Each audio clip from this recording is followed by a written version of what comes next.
Bienvenidos al curso bíblico La Revelación de Jesucristo. Queridos amigos, iniciamos una aventura maravillosa en el último libro de las Escrituras. Es precisamente el libro de Apocalipsis. Mucha gente cuando escucha este título habla de escenas apocalípticas, destrucción, caos, pero muy al contrario, es un libro de esperanza. Es un libro que revela el amor y la gracia de Dios para los seres humanos.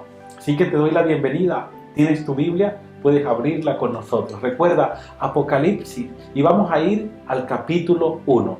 Este será nuestro estudio para el día de hoy. Iniciamos diciendo que este libro fue escrito en la actual Turquía, en una isla llamada Patmos.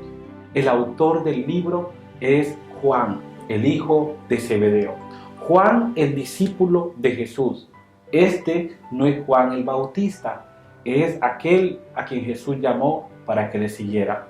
De paso, es el último discípulo vivo alrededor del año 95, cuando escribe la Revelación. En estos tiempos de crisis y caóticos, de pandemia, de crisis económica, los seres humanos necesitamos ir al Apocalipsis. De modo que la Biblia nos presenta que el libro es un compendio de las visiones que Juan recibió mientras estaba preso en la isla de Patmos, en el mar Egeo, frente a la costa de la actual Turquía. Aquí podemos ver Turquía y aquí está la isla de Patmos, aquí encontramos a Grecia. La estructura organizativa es fundamental para la comprensión de las profecías. Es decir, el libro de Apocalipsis está basado en visiones. 7 visiones. Cada visión proviene del santuario, de la morada de Dios. Es decir, la humanidad encuentra esperanza. La esperanza no en nosotros, no en un nuevo orden político.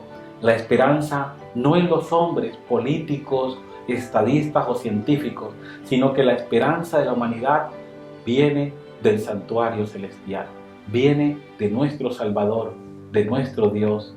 Ahora el libro nos presenta, en un análisis cuidadoso, podemos entender aquí primero la introducción del libro. Si vas al capítulo 1, el versículo 1 al 8, encuentras la estructura. Allí es una introducción, es un saludo especial que emana del cielo.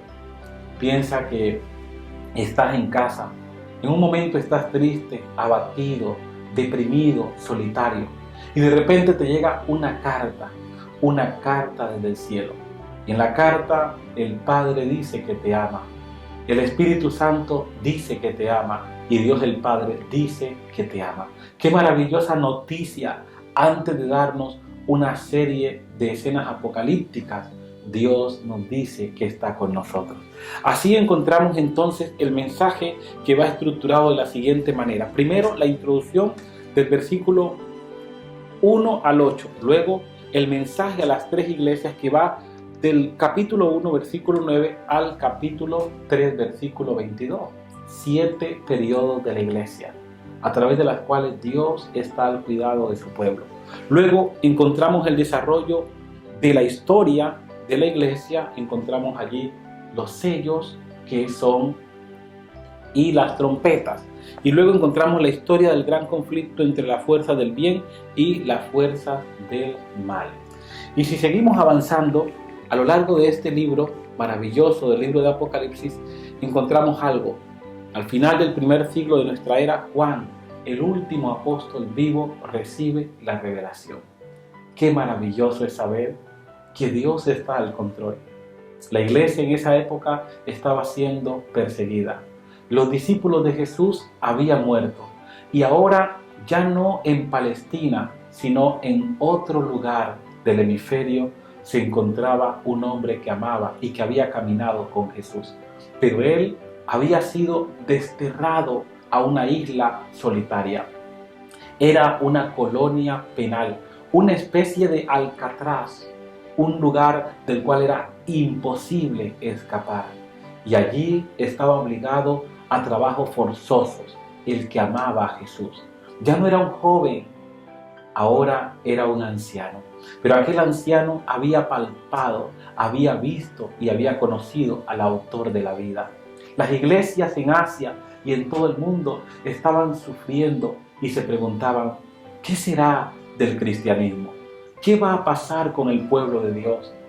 ¿El imperio romano va a destruir y a exterminar de la tierra a la naciente iglesia? Los enemigos no solo eran externos, sino también enemigos internos. Falsas enseñanzas, hermanos que se oponían al ministerio de Juan. Pero en medio de todo llega una revelación maravillosa, porque en los momentos más difíciles de la vida, Dios está con nosotros. Él no nos abandona. Y allá en esa isla solitaria, el Salvador visita a su discípulo para mostrarle que Dios está al control de la historia humana. Dios es el líder universal de nuestra historia y lo estará aún después. Cuando Cristo venga, Él seguirá al control. Este libro nos presenta entonces de este modo una revelación. Y en los versículos 1 al 3 encontramos la palabra de Dios que dice, la revelación de Jesucristo. Encontramos aquí en el título, la revelación. Ahora, ¿qué significa revelación? Revelación es descorrer el velo. Cuando alguien abre la ventana para mirar el porvenir de un mundo oscuro en medio de una pandemia, en medio de una crisis sanitaria, abrimos el velo del futuro y encontramos que el mañana será mejor. El sol brillará mañana, pero esta revelación es acerca de Jesucristo, el Dios de la historia humana. Ahora, ¿quién? Jesucristo. ¿Por qué? Para mostrar el futuro. ¿Y cómo? Por medio de símbolos y bendiciones especiales para nosotros. Quiero invitarte a continuar en este estudio del libro de Apocalipsis, donde aprenderás paso a paso la revelación de Jesucristo, el plan de Dios para tu vida. Que Dios te bendiga. Nos veremos pronto en el siguiente episodio del libro de Apocalipsis, la revelación de Jesucristo. Que Dios te bendiga.